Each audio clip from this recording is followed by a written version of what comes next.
Word. Joining me now is Republican Congressman Adam Kinzinger. He is also a member of the House Committee on Foreign Affairs. Congressman, it's great to have you. Thanks for being here. Hey, thanks. Thanks for having me.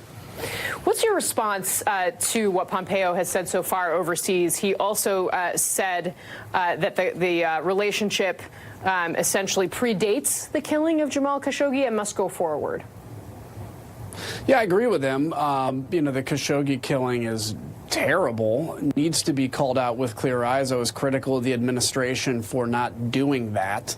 But when it comes to things like politics, especially in areas like the Middle East, we have to deal with a lot of bad actors sometimes. And this is a case in Saudi Arabia. There's a lot of things we'd like to change, but when you're looking at who to deal with, it's either going to be Saudi Arabia or Iran, and I can point to 500,000 dead Syrians right now that Iran is backing the regime that is doing.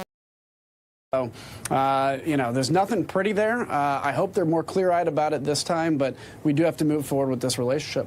I'm glad you brought up Syria, because the president has been claiming that the U.S. has won against ISIS. There's even been a suggestion that the president doesn't necessarily think that this is an important idea for the United States. He's, said he's opposed to endless wars. What is your take on the president's latest rhetoric around this? Well, I think it's wrong. And if you look at the fact, nobody's calling for another 150,000 troops in Syria. And on the one hand, people say, well, we need to fight war a different way. Let's use the people that are native to there on the ground. Let's use special forces. And then when we do that, which we're doing in Syria quite successfully, to then turn around and say people are tired of these wars and we have to leave. I have not seen riots on the streets in Washington, D.C.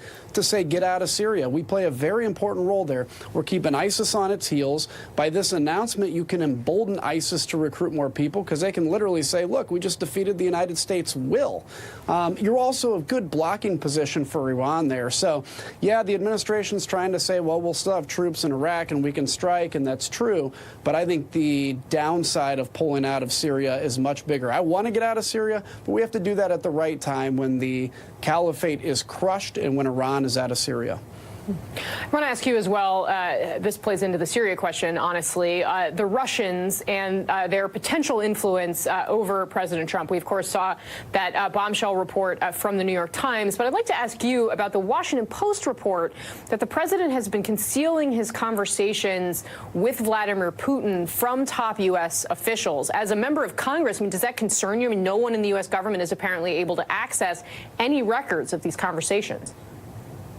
Yeah, it does. I understand, though, that sometimes there's two sides to every story, so I want to get more information. But if what they're reporting is pretty much the story, then it is concerning. Does the president have a right to conceal these conversations? Probably, but I don't think it's the right thing to do. Vladimir Putin is an enemy of the United States.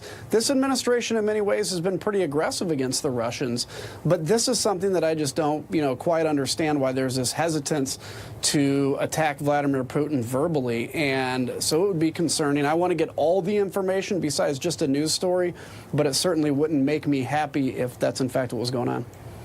And what do you make of the FBI's decision to launch this counterintelligence investigation? Do you think it was an overstep on the part of the FBI, or does it concern you that they felt the need to go that route? Well, I guess you can kind of look at it either way. We'll know a lot more when the Mueller report comes out as terms of what was known or what they were trying to find out. In terms of the launch of the investigation, my first reaction was massive overstep, but I think there's a lot more information on that, too. I always try to be not quick to make judgment calls on something like that, but we'll have to see. And I think the Mueller report, as I've called for, we need to have patience to let this come out, will give a lot of indication. And frankly, this could be eye-opening in some areas, or some people could look at this and say, wow, that was a 2-year investigation and we didn't get anything out of it. Well, Mueller's reputation, we'll see, Congressman. Let me shift gears for a second and ask you about one of your colleagues in the House, Steve King, who made reprehensible comments about white nationalism and white supremacy. Do you think that your leaders in the House should take official action, perhaps censure him? Yeah, absolutely.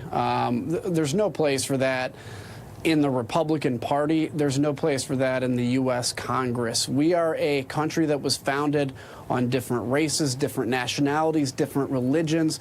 We, the Republican Party, led a civil war to free slaves ultimately and preserve a union. not the party that should accept that. I think the leaders are going to step up tomorrow. I guess they're having a conversation with Steve King. This is obviously reflects badly on everybody. But anybody can call themselves a Republican, but it doesn't make that the values of the party. And finally, sir, before I let you go, the government shutdown. You have been one who has broken with your party and said, OK, we should try and reopen the government. Do you see any path forward right now in the Congress to reopen this government? Yeah, the path will start when we all start acting like adults and we talk to each other and we quit using shutdowns of leverage as leverage. This is on both sides, by the way. Yeah, I do see a path forward. It'll probably come out of the Senate. I've been here before, and it's going to have to be, listen, everybody's going to have to accept something they don't want to get something they do want. I've learned that if you have a bill that not everybody's happy with, it's usually pretty good. All right, Congressman Adam Kinzinger, thanks very much for your time tonight, sir. It's great to have you. You bet. See ya.